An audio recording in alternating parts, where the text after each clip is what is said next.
تخيل إنك عايش في المحطة الفضائية الدولية. بره المحطة درجة الحرارة 120 مئوية، يعني لو طلعت بره من غير بدلة هتسيح في مكانك. جوه المحطة في نظام تحكم في درجة الحرارة. النظام ده هيفرق بين الحياة والموت لرواد الفضاء.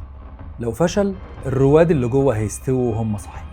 وفي اللحظة دي بالظبط هاكر مجهول قدر يمسك بالبرنامج المسؤول عن النظام، وفي ايده سر الحياة والموت بالنسبة لرواد الفضاء. هو ما كانش رجل استخبارات من دولة معادية، لا، ده كان مجرد ولد عنده 15 سنة قاعد في أوضة نومه وتحت ايده مصير دولة كاملة.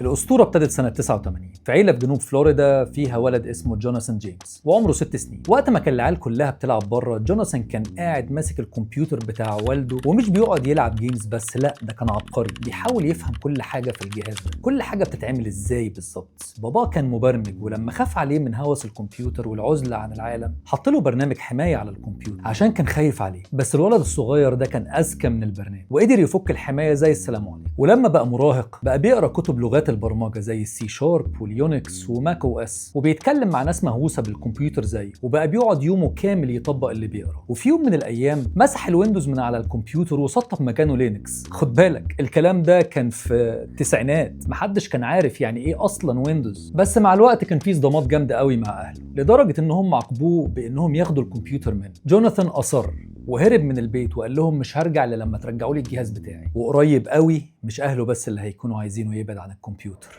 الحكومة الأمريكية كمان هتتمنى ده.